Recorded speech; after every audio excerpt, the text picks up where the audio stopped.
WhatsApp guys, welcome back once again. So दोस्तों, आज की फिल्म कुछ अलग होने वाली है। सबसे अच्छी बात है इस फिल्म की कि ये कहानी एक सच्ची घटना पर आधारित है। दोस्तों, ये कहानी योसी नाम के एक आदमी की है जो कि अमेज़ॉन के घने जंगल में भटक जाता है, और क्या वो उस जंगल से बाहर निकल पाता है या नहीं, चलिए जानते हैं। दोस्तों, इस फिल्म के लीड कैरेक्टर हैं हमारे हैरी पॉटर भैया, जिनको कि आपने हैरी पॉटर मूवीज़ में देखा होगा, जिनका नाम होता है योसी घिन्सबर्ग। मूवी शुरू होती है और योसी हमें बताता है कि वो एक अलग लाइफ जीना चाहता है। वो उड़ना चाहता है, वो दौड़ना चाहता है, लेकिन वो रुकना नहीं चाहता है। जी हाँ दोस्तों, जैसे कि हम सभी यंगस्टर चाहते हैं अपनी लाइफ जीना। और हम योसी को देखते हैं जो कि अपनी मंजिल पर पहुंच चुका है। ये ऑस्ट्रेलिया की बहुत ही खूबसूरत जगह होती है। योसी बहुत ही ज़्यादा एक्साइटेड होता है जंगल में जाने के लिए। यहाँ उसकी मुलाकात मार्कस नाम के आदमी से होती है जो कि एक टीचर होता है, और यहाँ ये दोनों एंजॉय करना चालू कर देते हैं। और अब ये दोनों जंगल में एक रात के लिए रुकते हैं, और अगली सुबह मार्कस योसी को लेकर अपने एक और दोस्त से मिलवाता है जिसका नाम होता है केविन। सो गाइज, केविन एक हाइकर और एक फोटोग्राफर होता है। अब इन तीनों की आपस में बहुत अच्छी दोस्ती हो जाती है। और इसी कैंप में योसी को एक लड़की मिल जाती है और योसी भी उसे पसंद करने लगता है, और दोनों एक दूसरे के साथ एक क्वालिटी टाइम स्पेंड करते हैं और दोनों को प्यार हो जाता है। अब इसके बाद योसी अगले दिन मार्केट में घूम रहा होता है, तभी उसके पीछे से आवाज़ आती है, तुम अमेरिकन हो? योसी बोलता है कि नहीं। दोस्तों, इस आदमी का नाम होता है काल, और ये भी हमारी मूवी का लीड। जंगल के बारे में सारी जानकारी होती है। वो योसी को बताता है कि अगर जंगल का असली अनुभव तुम्हें लेना है तो तुम्हें जंगल के बीच में जाना होगा। वहाँ इंडियंस आदिवासी रहते हैं जिसे आज तक किसी ने नहीं देखा है। ये सारी बातें सुनकर योसी को अपनी तरफ वो आकर्षित करता है, जिसके बाद योसी सारी बातें मार्कस और केविन को बताता है और उन्हें भी जंगल में चलने के लिए बोलता है। योसी बोलता है कि सभी ट्रैवलर जो यहाँ पर आते हैं वो यहाँ के आसपास घूमते हैं और वापस चले जाते हैं। हमें उनके जैसा नहीं करना है, हम लोगों को कुछ अलग अनुभव लेना चाहिए। पहले तो वो दोनों मना करते हैं, लेकिन बाद में जाने के लिए तैयार हो जाते हैं। और इसके बाद ये चारों लोग प्लानिंग करते हैं कि ये कैसे जंगल के अंदर जाएंगे। कालू ने मैप में टोरोमोन्स इंडियन की लोकेशन दिखाता है और बोलता है कि हमें पहाड़ियों के चढ़कर जाना होगा। हमें लगभग 3 से 4 दिन लगेंगे वहां पहुंचने में, और सभी लोग तैयार हो जाते हैं जाने के लिए।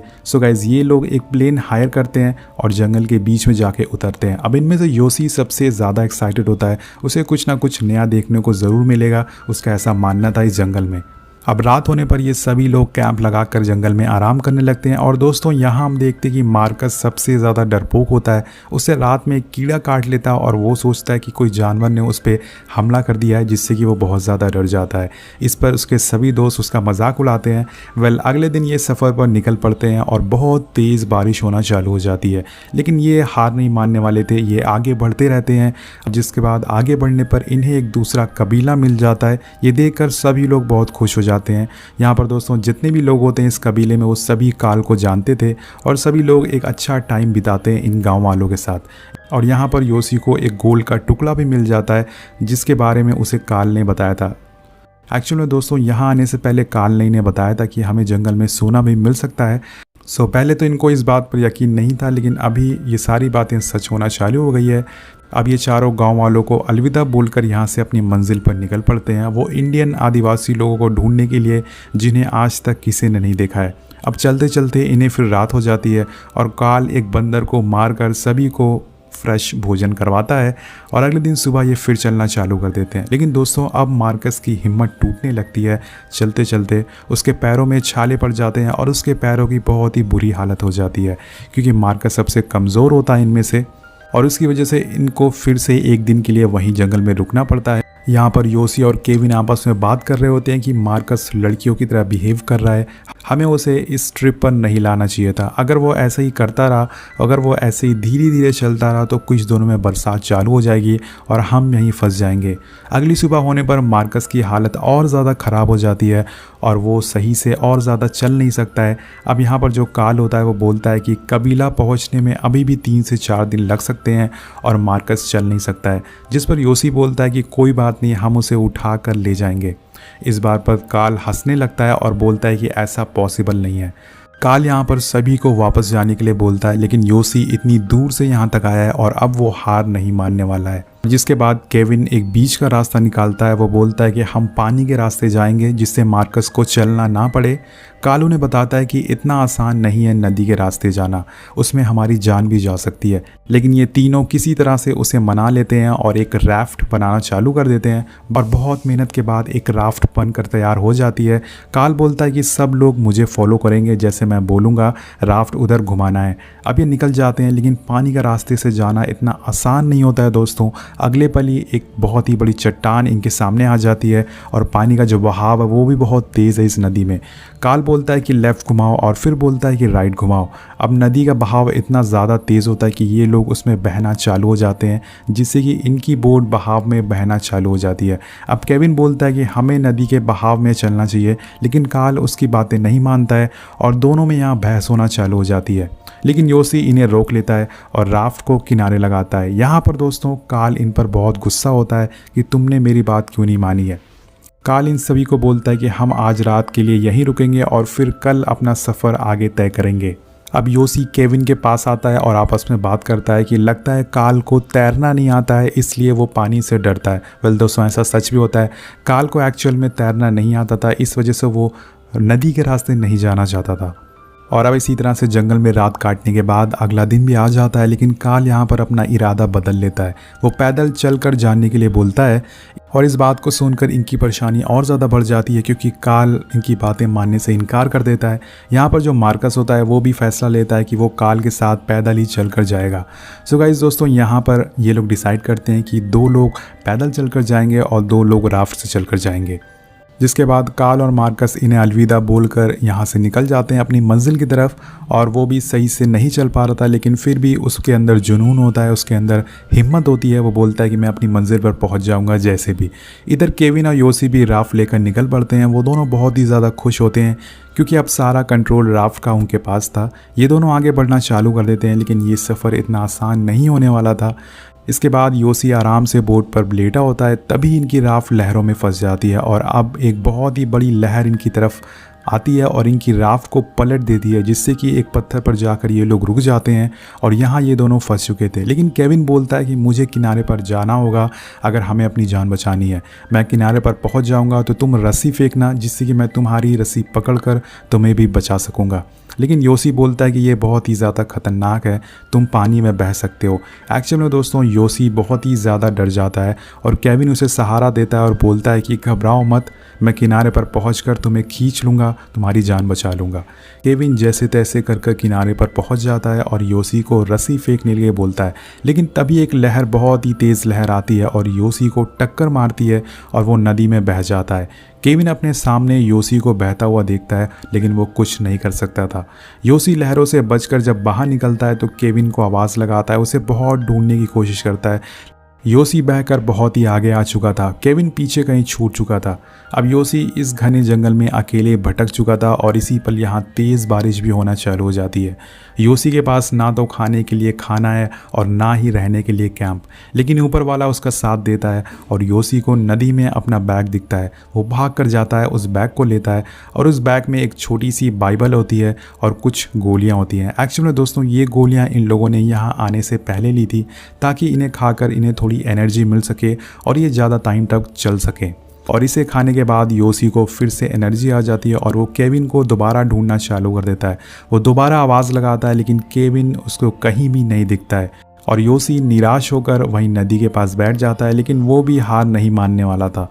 वो बैग खोलता है और मैप बाहर निकालता है। वो नदी का नक्शा बनाकर डिसाइड करता है कि वो उसे फॉलो करते हुए यहाँ से निकलेगा।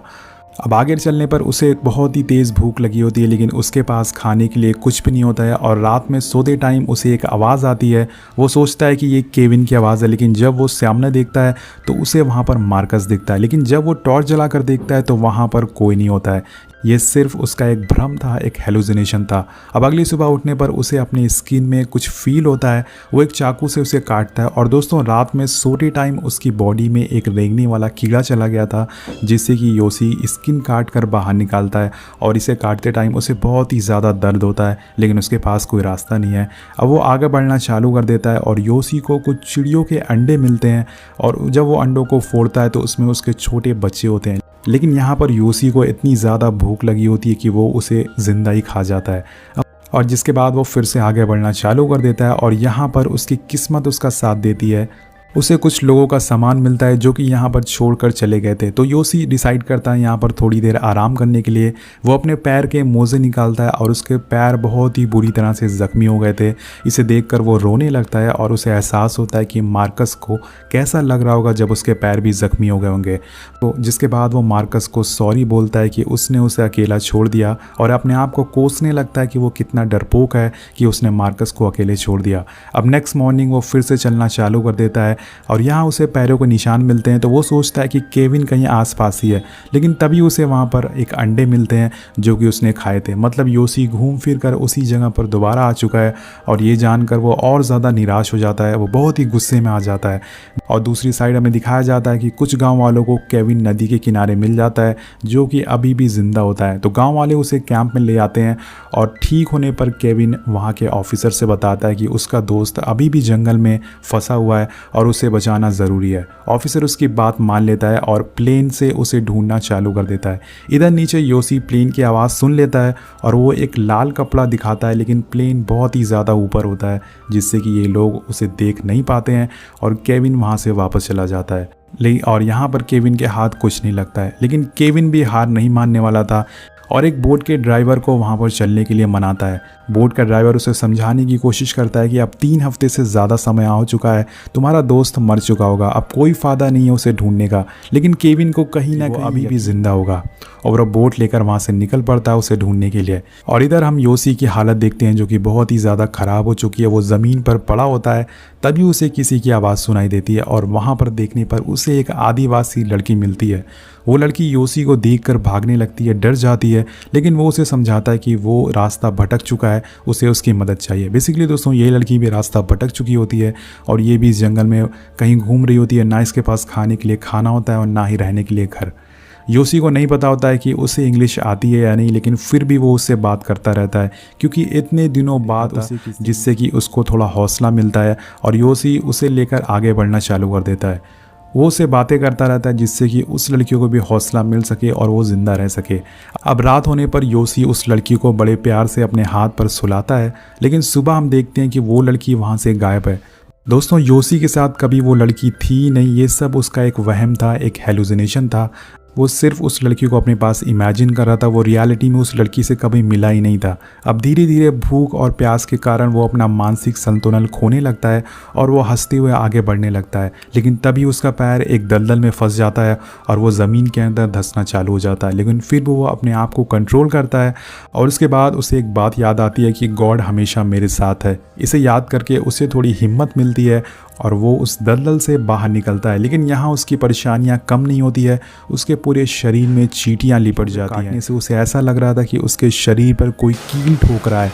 जी हाँ दोस्तों, उसे इतना ज़्यादा दर्द हो रहा था। इसी पर उसे अपनी सारी ज़िंदगी फ्लैशबैक में दिखाने लगती है और थोड़ी राहत मिलने पर वो नदी के किनारे पहुंच जाता है और वहां पर एक टर्टल से मिलकर उसे बात करना चाहता है। पूरी तरह से उम्मीद छोड़ चुका है कि उसे कोई बचाने वाला यहाँ पर आने वाला है और वो खुले आसमान को देखकर यहीं पर सो जाता है।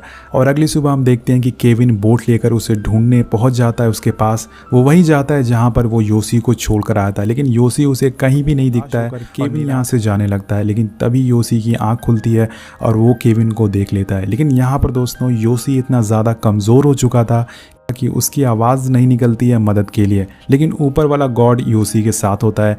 केविन जाते हुए उसे देख लेता है और ज़ोर से चिल्लाता है, योसी मैं आ रहा हूँ, तुम डरना मत, मैं यहाँ पे आ रहा हूँ। और यहाँ पर केविन अपनी बोट घुमाता है और योसी की जान बचा लेता है। इसीलिए कहते हैं कि दोस्त एक ही बनाओ, लेकिन वो सच्चा होना चाहिए, जैसे कि केविन वो सच्चा दोस्त था जिसने कि कभी हार नहीं मानी और वो फाइनली योसी को लेकर गाँव में पहुँच जाता है। पूरे गाँव वाले योसी को देखते हैं कि वो अभी भी जिंदा कैसे है। योसी यहाँ पर केविन का शुक्रिया अदा करता है कि उसने उसकी जान बचाई, जिस पर केविन भी उसे शुक्रिया बोलता है कि उसने भी पहले उसकी जान बचाई थी और ये भी उसका फ़र्ज़ था। जिसके बाद अब एक बच्ची योसी के पास आती है और उसे एक फूल देती है, जिसके बाद सभी गांव वाले योसी के पास आते हैं और गॉड का शुक्रिया अदा करते हैं कि उसने उसे ज़िंदा रखा था। यहाँ पर मूवी ख़त्म हो जाती है दोस्तों। और ये एक बहुत ही अमेजिंग सर्वाइवल मूवी है। ये कहानी हमें सिखाती है कि कभी ज़िंदगी में हार नहीं मानना चाहिए। सो दोस्तों, जैसे मैंने आपको बताया कि ये फिल्म एक सच्ची घटना पर आधारित है, तो आपको भी ये मूवी का नाम है जंगल, जो कि 2017 में रिलीज़ हुई थी। वेल, मूवी के एंड में हमें बताया जाता है कि केविन और योसी ठीक होने के बाद दोबारा मार्कस और कार्ल को ढूंढने के लिए गए थे, लेकिन वहाँ उन्हें कोई भी पता नहीं चला। हमें योसी की असली तस्वीर दिखाई जाती है जब उसे बचाया गया था, और ये तस्वीर योसी, केविन और बोट ड्राइवर की होती है। और इसके बाद हमें असली मार्कस की भी तस्वीर दिखाई जाती है। सो गाइज, आपको मूवी कैसी लगी नीचे कमेंट करके ज़रूर बताएगा। मिलते हैं आपसे अगली वीडियो में। Thank you so much watching. Peace out.